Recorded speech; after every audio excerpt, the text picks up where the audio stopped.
All right, ladies and gentlemen, welcome to No Final Bell.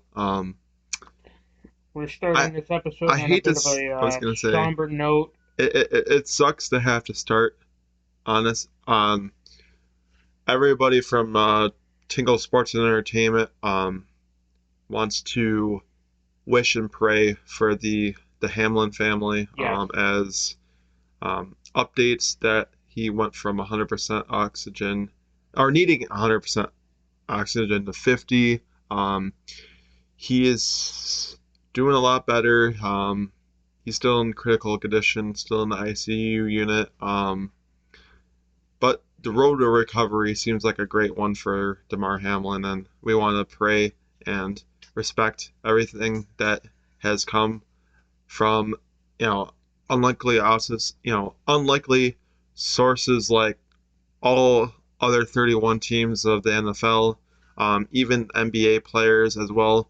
Um, Of course, I don't have a Damar Hamlin jersey, but I just thought, it's only fitting to wear a Bills jersey today.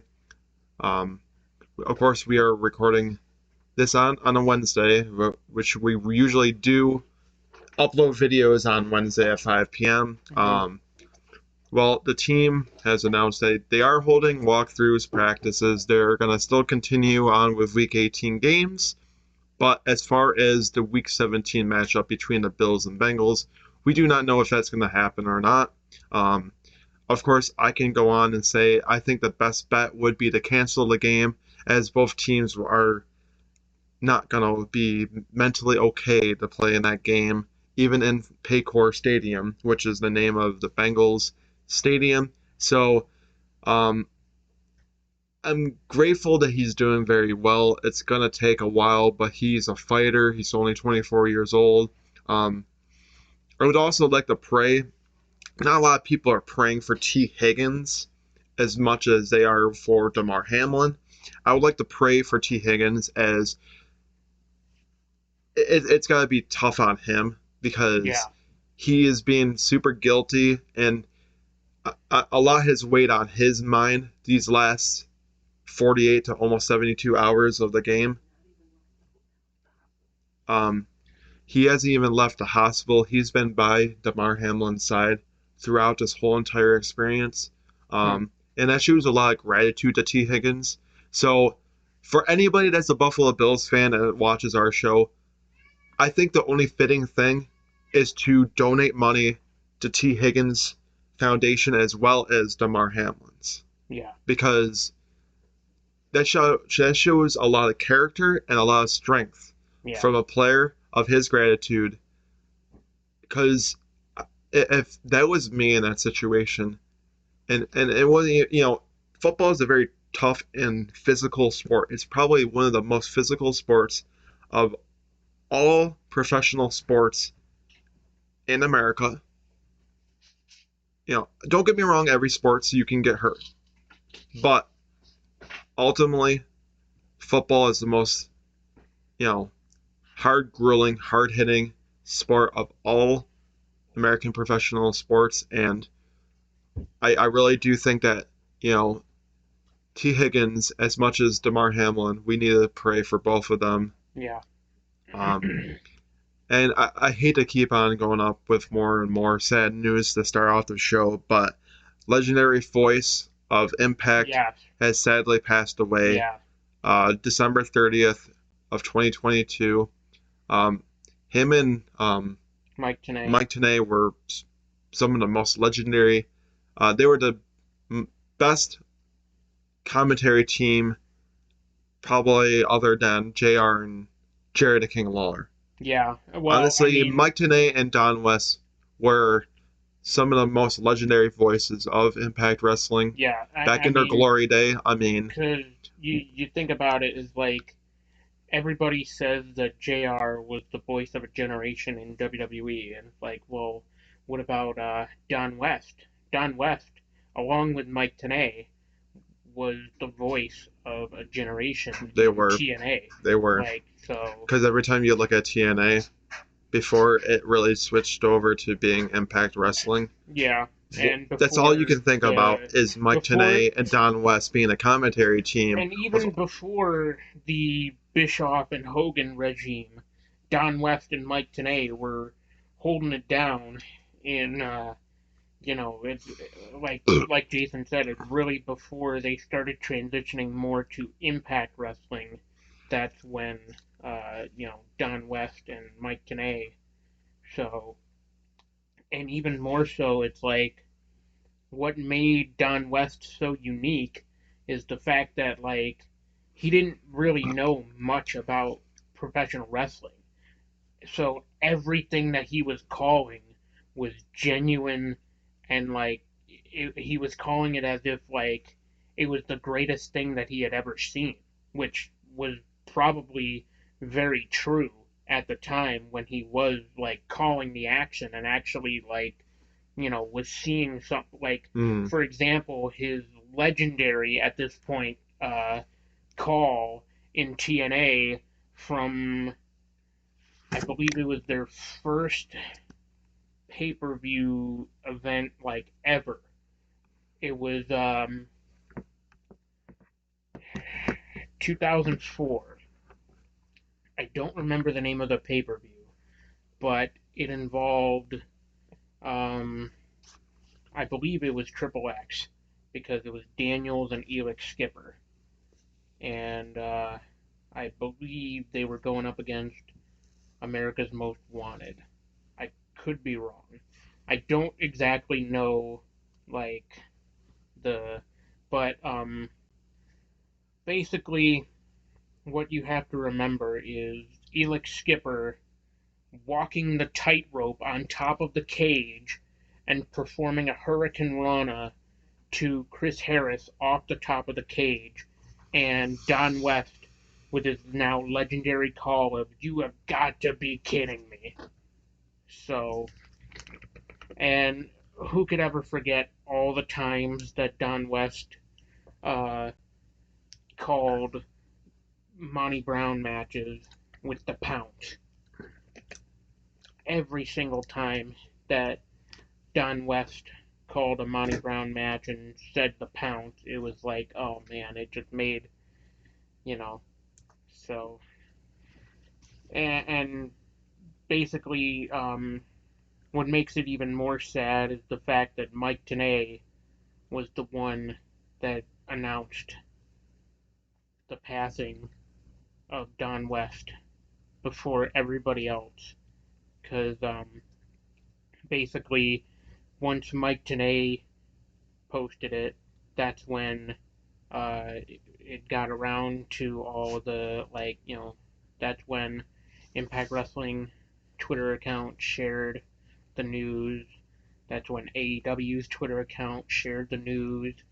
Um, all these tributes started coming out from past or current or past or present TNA / Impact Wrestling superstars, and even wrestlers from other organizations.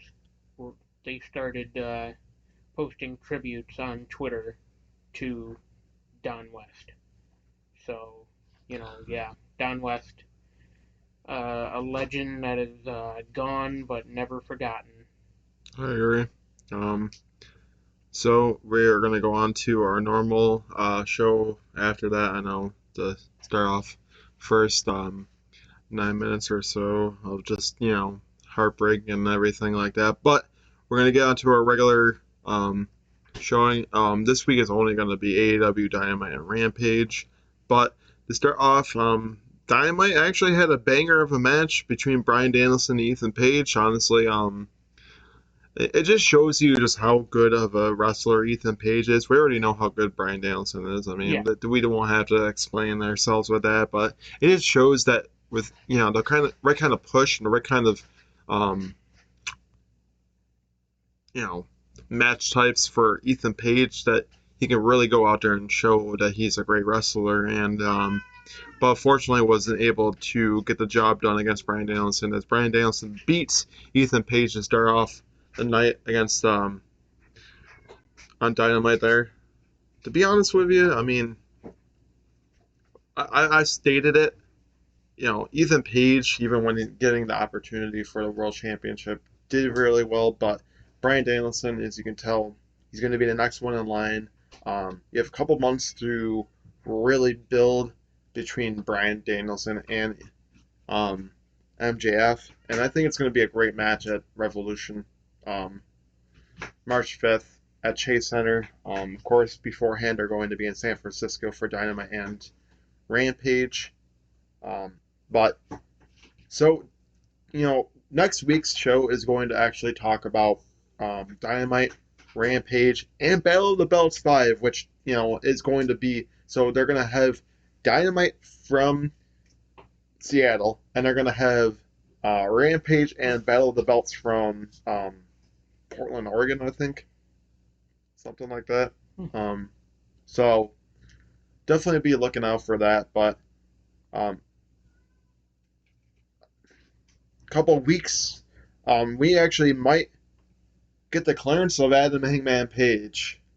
Yes, but it's really dependent on if he can actually refrain from going after Moxley. And so far, he has been able to. Of course, later tonight we are going to hear if he has been medically cleared or not. I really do think that he's going to be medically cleared. I don't think he actually has any kind of. Yeah, he's been out of action for 2 months, but I think it was to be the best. I think that he's going to be ready to go in LA for the Kia Forum. So I really do think that it's going to be a great match. Personally, for me, I think you should have saved it for the pay-per-view than having it on a random Dynamite, but that's just me. I agree. But what do you think? Do you think that we're going to get the match in LA, or do you think it's not going to happen? No, I think we're going to get the match in LA because why else would he have? Why else would they be advertising it?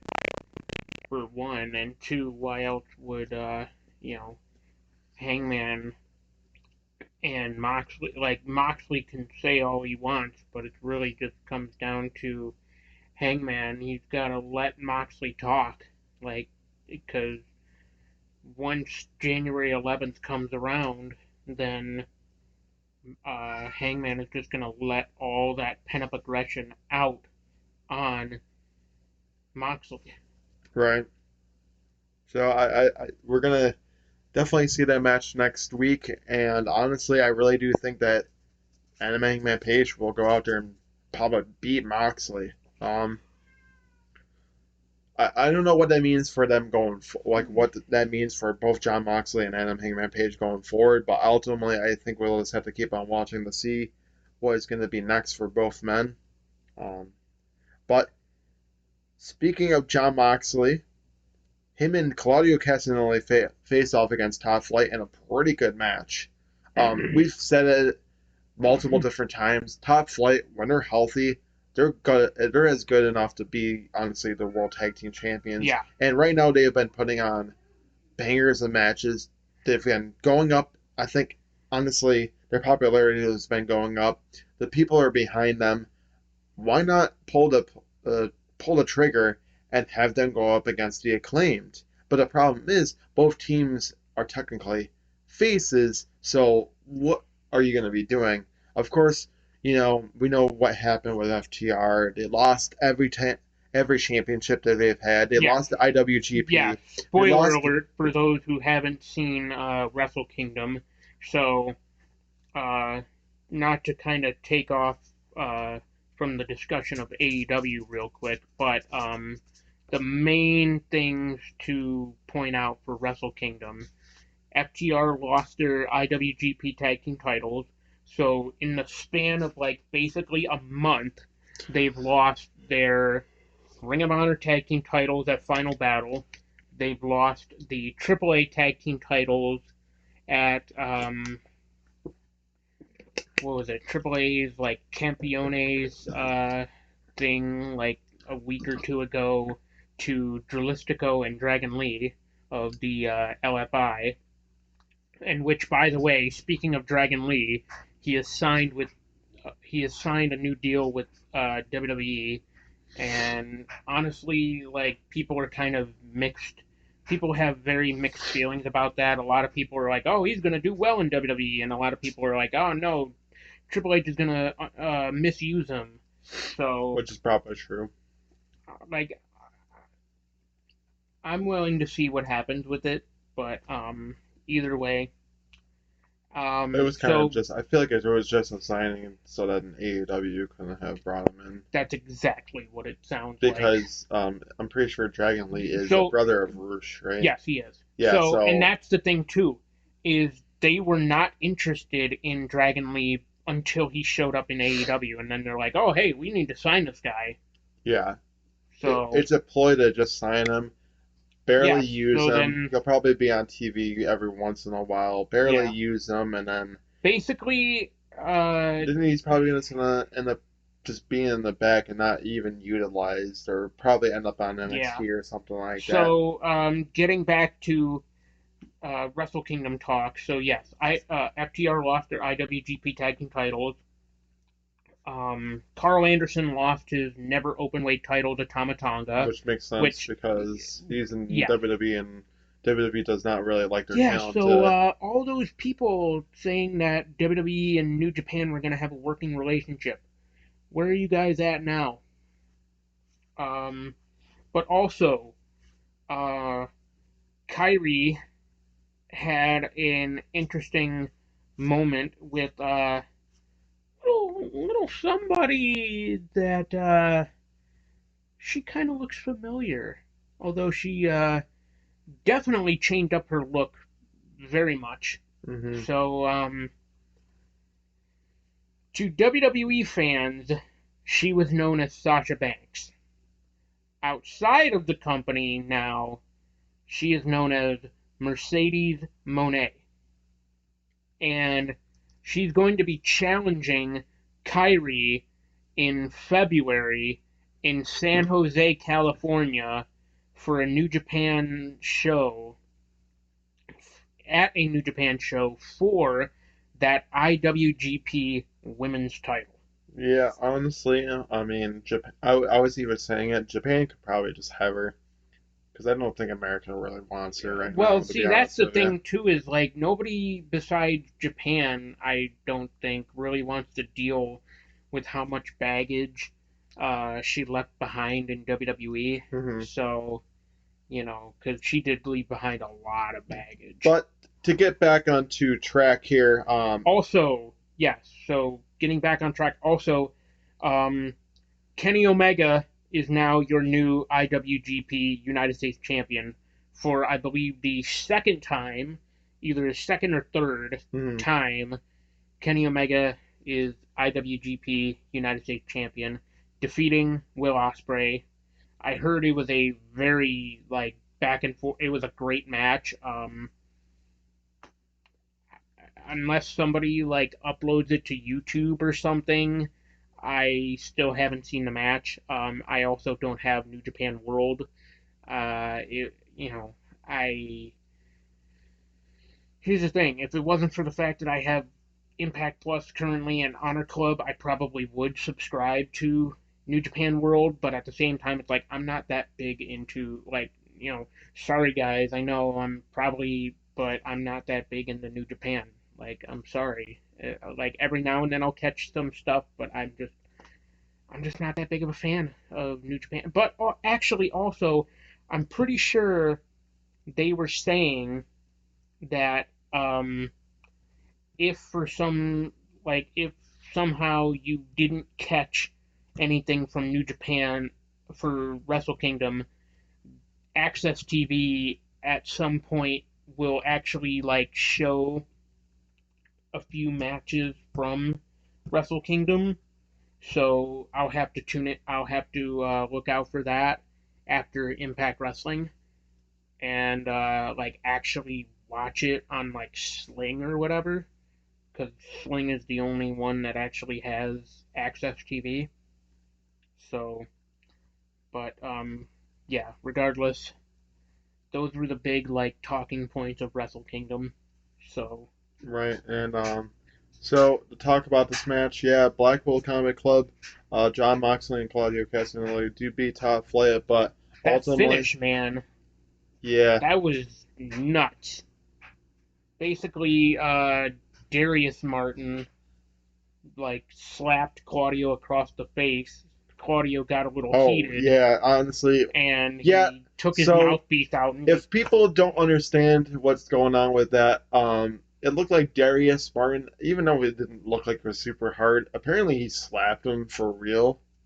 I don't know what was the whole reason why he did.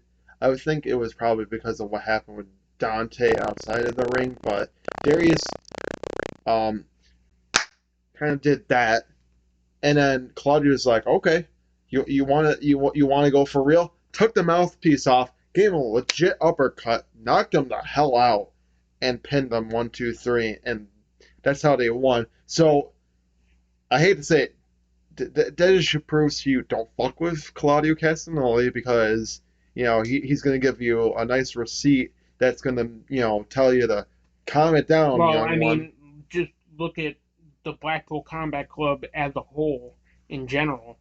You know, basically don't fuck with all those guys. I mean, Wheeler maybe like Well, all four of those guys you don't want to mess with.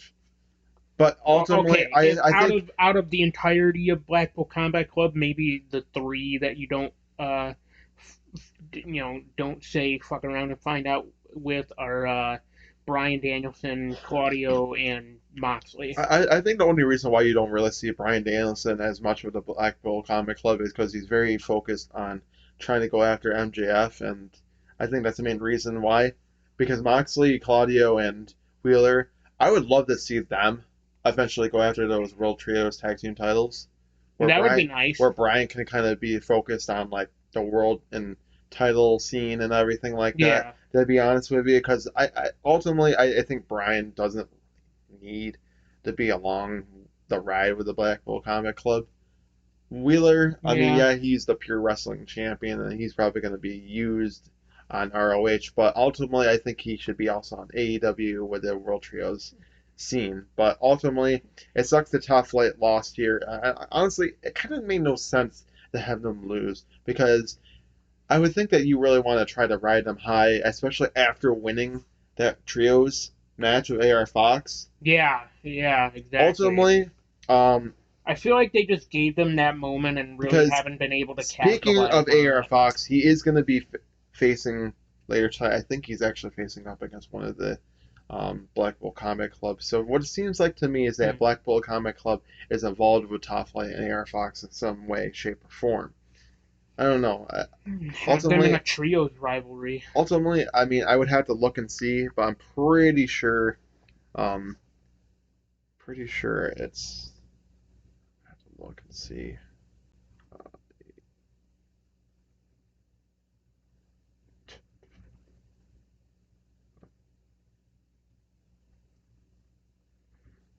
Sorry, everybody. I'm just trying to look up. I know Brian Danielson versus Tony Nese tonight. Okay, so here it is. Actually, uh, AR Fox is going up against Swerve Strickland, so I do apologize. Okay. That's who it is, but well, of course, we'll talk about Who's Swerve to say the Strickland and mogul stuff like that. affiliates don't get involved in that match against AR Fox? Honestly, I could see that, and then I think that you're gonna see Top Flight and Mongol affiliates kind of building into a rivalry, which would make sense. And then because, but like I said, we'll talk about a little bit of that soon. So Hook competes, beats Balaam Lynx. There's not really much to talk about that. And then then Big Bill and um, Lee Moriarty. Lee Moriarty um, come out and try to cause havoc on Hook. Big Bill has got Hook up ready for a choke slam, and out comes Jungle Boy to save the day with a 2x4 and beats down Big Bill and almost was going to swing his damn head off with it. So, ultimately, do you think that we're eventually going to get the odd pairing of Jungle Boy and Hook here against maybe Big Bill and Lee Moriarty? I mean, they've already been like kind of teasing it, so I think that's ultimately what they're building towards. Which, like, I don't really know how I feel about that because, like, honestly, It's kind of ever showing. since you It's kind of had, showing that you don't really have any plans for Jungle Boy well, it and also Hook. kind of shows that you don't really have a lot of plans for Hook because I was gonna say, like, once they had him win the FTW championship, they really haven't done much with Hook, and it's kind of sad because, like, you know, he had his big rookie year last year, and then it's like they haven't really been able to capitalize on that with Hook.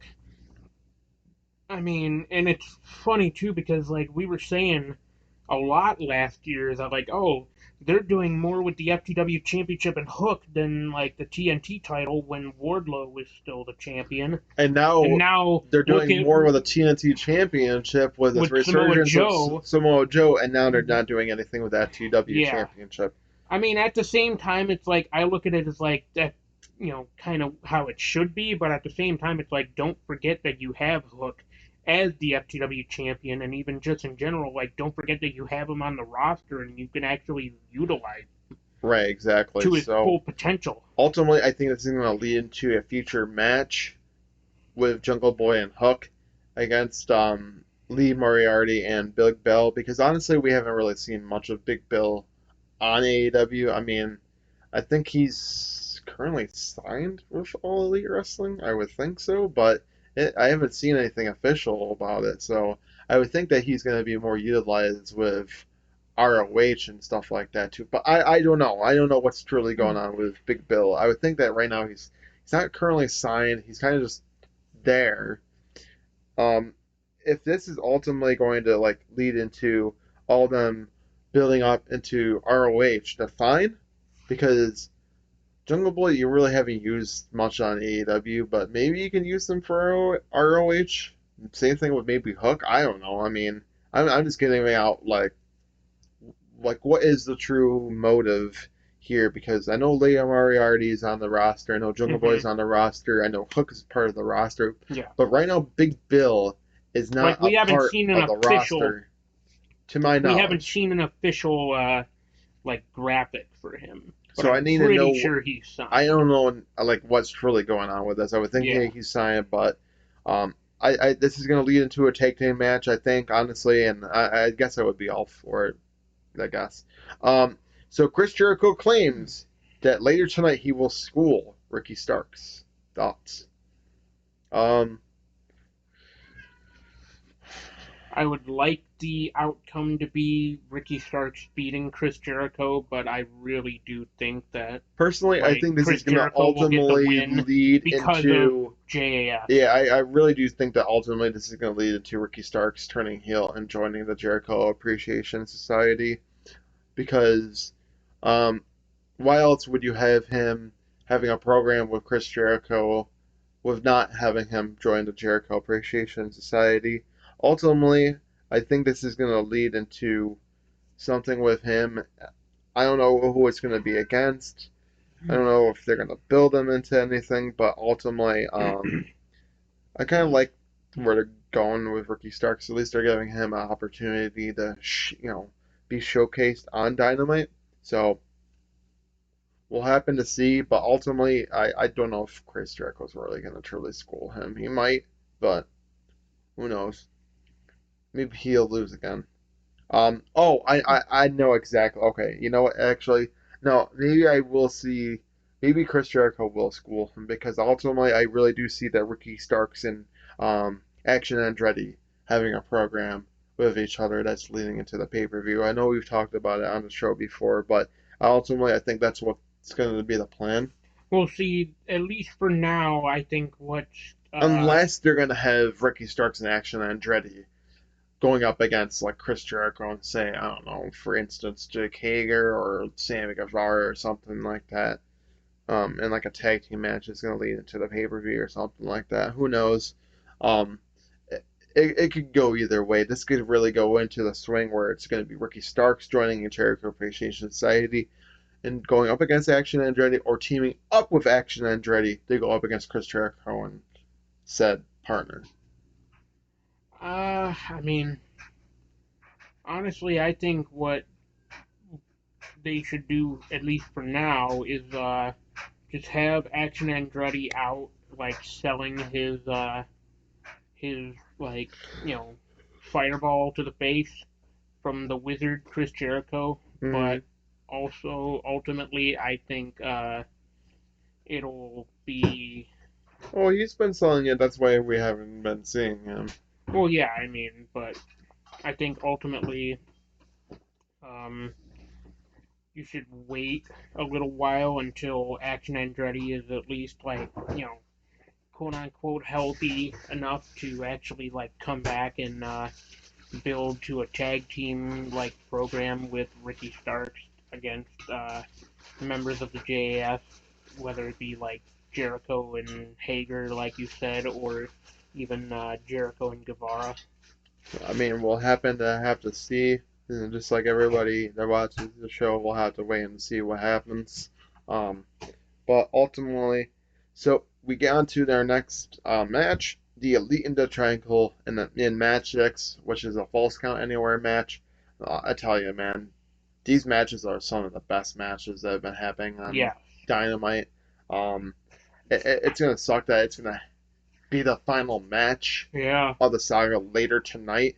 I would assume that's gonna be the main event. It would have to be because it's gonna be technically it's gonna be kind of like a Mexican rules style ladder match Yeah, that are gonna have the titles hanging up above, and that they would have to retrieve the World Trios Tag Team titles from up above, from the ladders. But ultimately, I think this is gonna be the best match. All the matches that are gonna be happening on the new era of Dynamite look very good.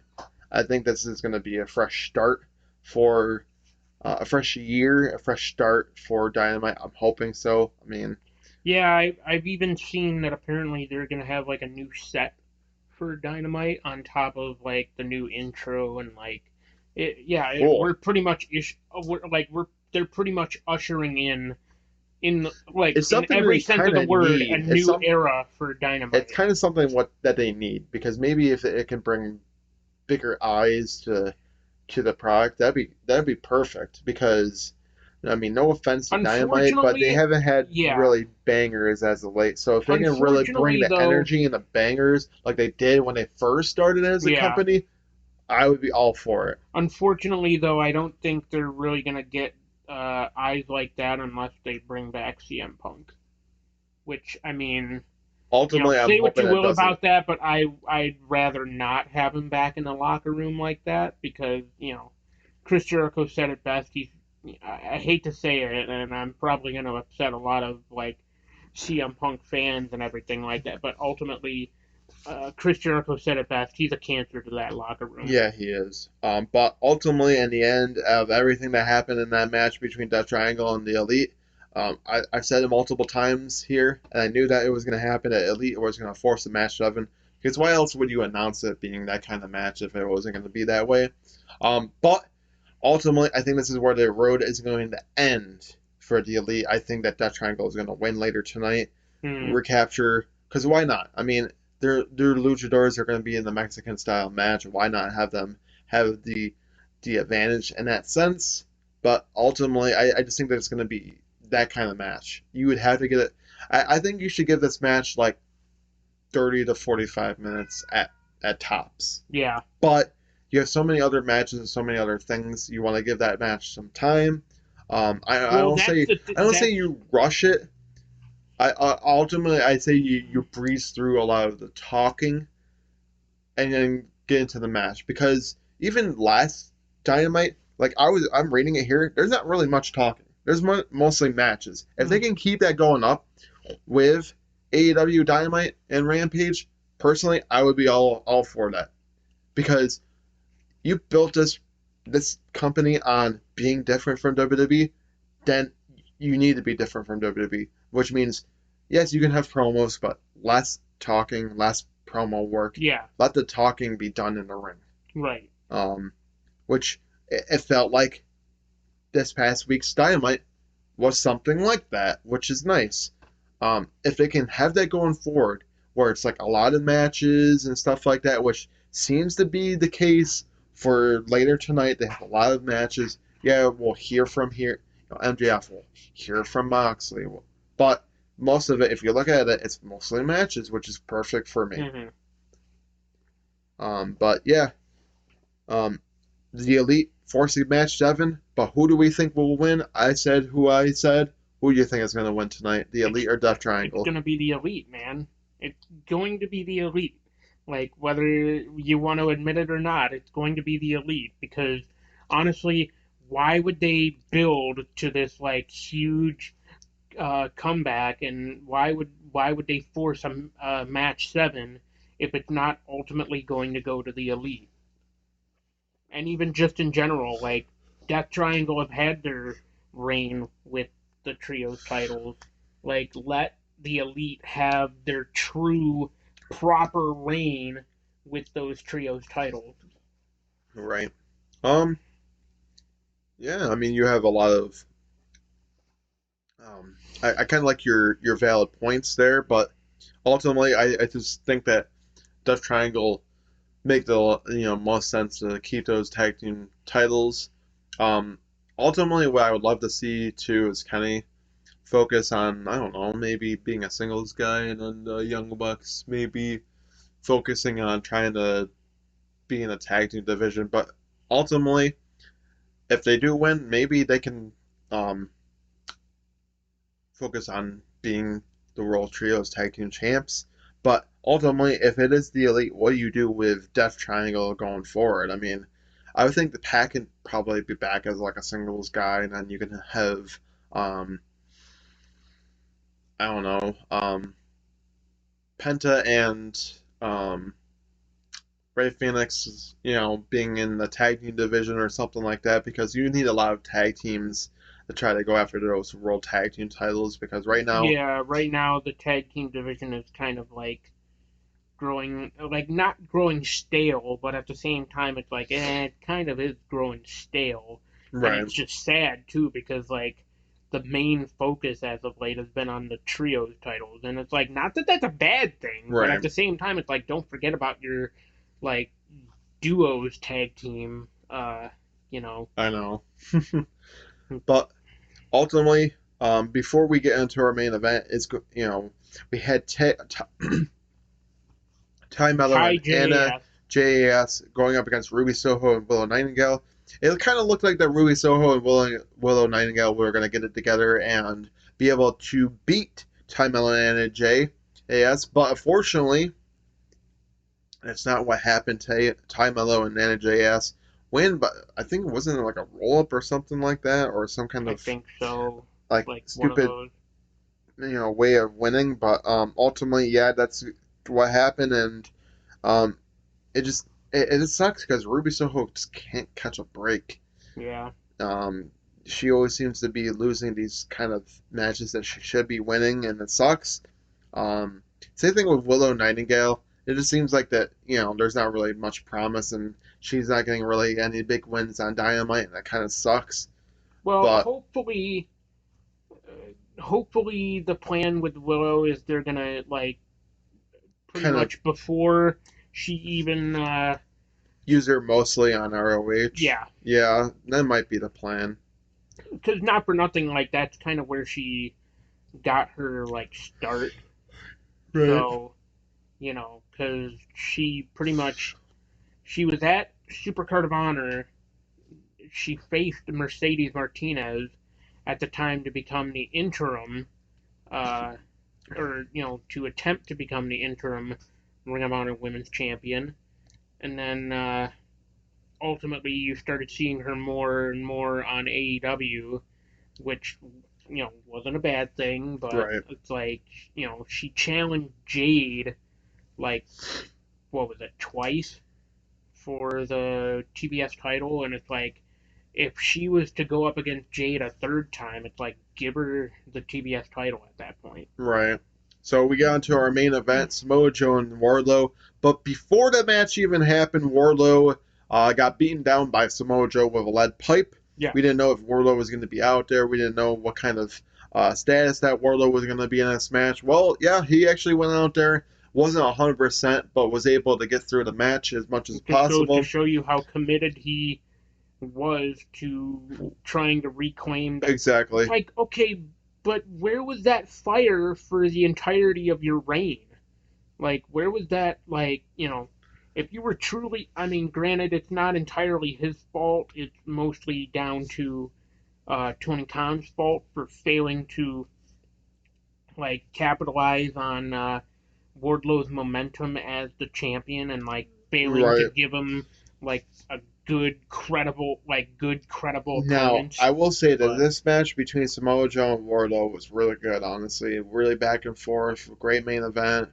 But Samoa Joe is showcasing that he is one hell of a champion yeah, when given the opportunity, and that's what we got to the see out one of true him. king of television. Yes, yes, exactly. Honestly, Samoa Joe is one hell of a guy, but yeah, after beating Wardlow, he might have a target on his back as now Darby Allin is the next guy that's going to be Yeah, going up against Samoa Joe for the TNT Championship. But we're actually going to get into that next after um, our first match of Rampage, as it is Orange Cassidy and Trent Beretta that are facing each other for All Atlantic Championship. Now, the whole reason why this became a thing is because on Dynamite, um, because Trent Beretta was able to eliminate um, Kip first or something like that, well, or no, okay. So what it was is Kip eliminated Orange, which then Trent eliminated Kip Sabian.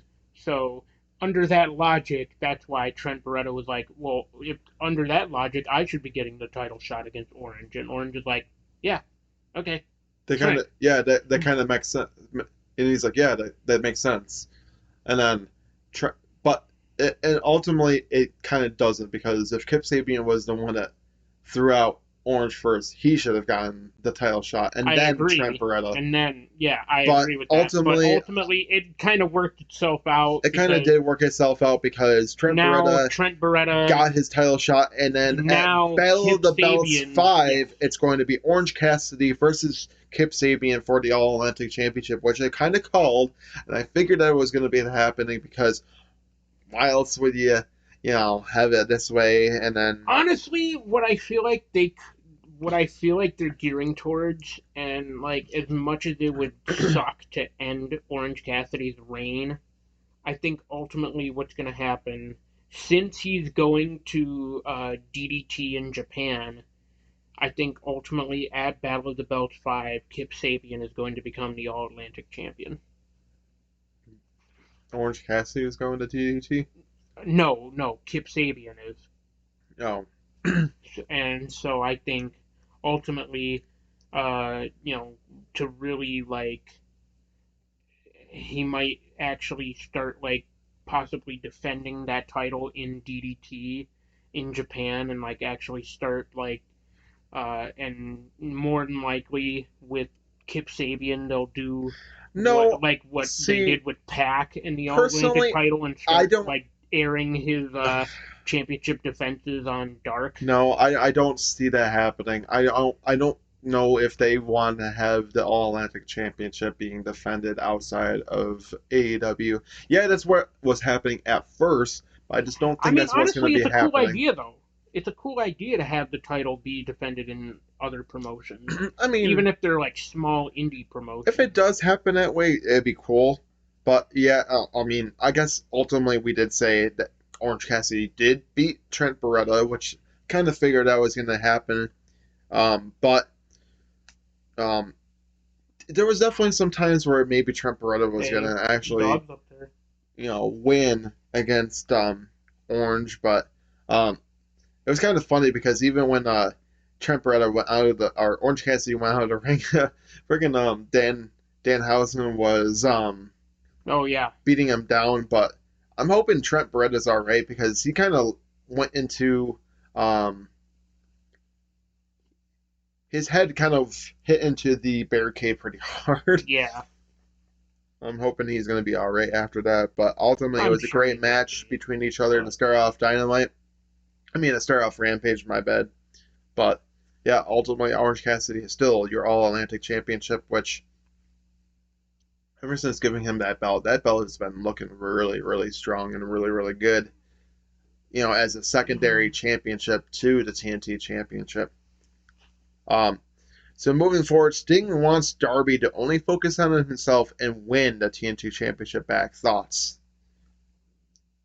Man, I tell you what, Sting is one hell of a father figure for Darby Allin. Yeah. I think he's going to help Darby get that energy and get that fuel and get that passion for being that kind of badass again. Something that Darby Allin needs. I think he's kind of lost it and needed somebody to be like, look, you gotta just only do this for yourself. You gotta have that fuel. You gotta have that fire. You gotta go out there and whoop some ass again. So honestly, if I'm Samoa Joe, I would be kind of scared of what kind of Darby Allin you're gonna get in that match. Yeah. In Seattle, especially in front of your hometown crowd. Ultimately, do you think maybe Darby Allin will win the TNT Championship from Samoa Joe because it's in front of his hometown? I don't know, honestly, because as of late, AEW has proven to kind of break away from the norm of if you're in your hometown you're gonna lose. It's like, no, AEW doesn't do that. It's more so the opposite of oh, well, since you're in your hometown we gotta have you win to get that huge hometown crowd reaction. But at the same time, it's like, I don't know how I feel about that, especially considering how credible would a loss to Darby Allin be for Samoa Joe, and especially for his title reign. Right. You know what I mean? It's like, just you got to think of it in that perspective. We'll see, but I mean, I guess it wouldn't shock me if Darby does ultimately win that title back. I mean, because he was a great TNT, he had a great reign I as a do feel TNT like champion. eventually Darby will uh, earn another, you know. Right. I mean, he's had multiple different chances at the TNT Oh championship, yeah, so we'll see. Um, so Kip Sabian does beat Exodus Prime. There's not really much to talk about that. So I'm going to go on to the next point. Moxley wants Hangman Page at January 11th, and we'll be waiting for him there, and wants him to keep his hands up, bitch.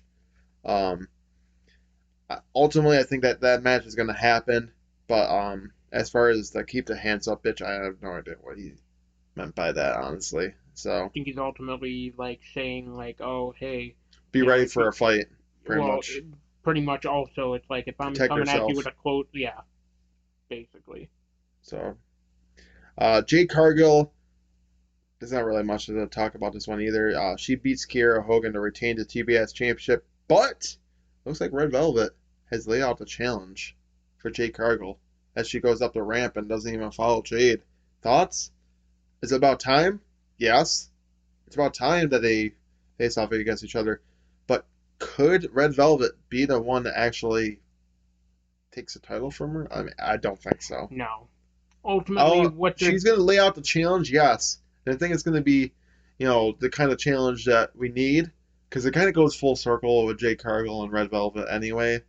I mean, of course, we know exactly what happened with Red Velvet and Jade Cargill when Jade Cargill was first, you know, coming into AEW, the whole real slap and stuff like that. And um, they went backstage and they're like, what the hell was that for? And type of stuff. So we already know exactly what's going on with them, but um, I think that Red Velvet can be a decent challenger for Jay Cargill, but Jay Cargill is gonna, I think, retain the title and make it. Was it that would be 48 now at this point? I Yeah, I think think so.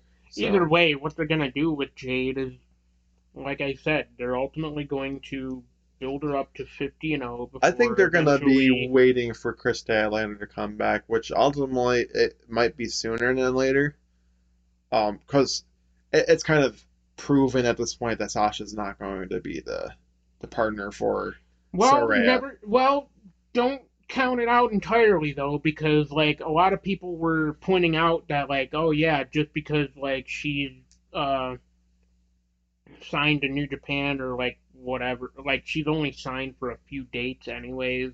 but she's not like entirely like she doesn't have a full contract or I whatever. just don't You think it know, would be the people are right. saying like, oh, d- people have worked in like New Japan and AEW, like because look at Kenny and like all that Right. stuff. But I just at don't the know if same I time, see it's like that. I don't see it really. But I I don't don't know. think I it's the mean, right. I don't think it's the right thing. Only I'm gonna kind of speed this up a little bit. Because we have two more things anyway. But yeah, I think they're gonna face off for the TBS championship. So Bryan Danielson is the face off against Tony Nese later tonight. Thoughts? I yeah, don't think there's much really to talk about that. I do think that Bryan Danielson is gonna beat Tony Nese, but it could be a good match. I mean, you think or you know what? that Bryan Danielson is going to beat Tony Nese. You think or you know. Oh, I think I know that it's gonna happen. Honestly. Yeah.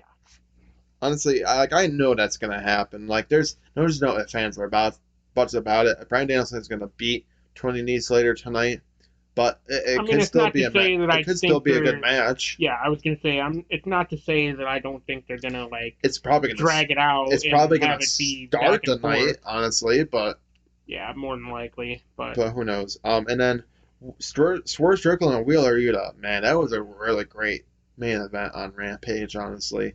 Um, we saw Swerve Strickland with the house call there, and then it didn't end the night, and then ultimately, um, I don't know what it's mogul called, but I think affiliates he. do, I think, get involved with the match, and I Yes, think they did. something happened with, if I remember correctly, something happened with the ref, and then there had to be another ref in the match.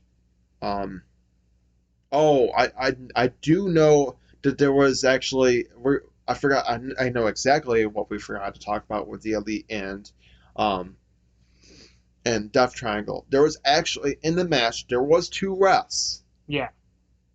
and before what's his name tapped, there was the 1 2 3 outside of the ring with From Kenny. with uh, fr- so yeah, Rick Knox call, caught that 1 2 3, and it was pretty much after the bell that that Matt Jackson started to tap from the brutalizer on Pat.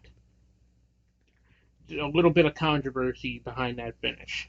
That's why I really do think that it's gonna be Death Triangle winning the tag team titles because of controversy like that. I mean, that's a fair point, but like I said, ultimately, I think they're going to give it to the Elite.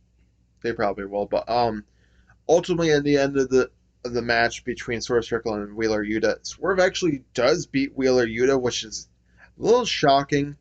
I mean, if this is, I mean, if they're gonna kind of like push Swerve, I'm okay with it. Honestly, ultimately, yes, I would like to see them as a trio, but ultimately, I would like to see Swerve kind of getting like a push and kind of like having them as like his backup type of thing because Swerve Strickland is not a bad wrestler. He's actually a very underrated wrestler, um, and he's been wrestling for a really long time. I Yeah. think like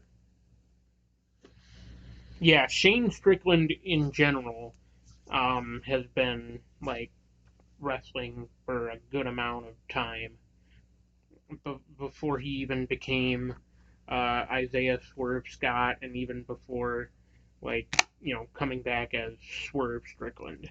right. So this is going to conclude our this episode of No Final Bell. Make sure to follow us on social media on Tinkle Sports. This channel is Tinkle Sports and Entertainment, so please follow us on YouTube and also watch us on Facebook. Watch as this show is every Wednesday at 5 p.m. We do have other shows on this channel as we have Sunday Morning Tinkle every Sunday at 9. Unless we have Saturday games, and then sometimes we'll have predictions on Saturdays. But also, Turn 4 should be coming back in the next maybe few months or so for the racing season. Of course, we'll eventually be talking about for Sunday Morning Tinkle baseball. Baseball should be coming back in a few months with spring training and Yep. everything. And I'll be coming back full on in April. So definitely be looking out for that. As also, we're going to be talking about the ending of, the football season. Get ready for mostly talk about basketball and, getting ready for the finals eventually. get ready for baseball season, hockey, all the other fine stuff. So make sure to keep on following us on this channel. And as always, we will see you in the next video. Goodbye, everyone.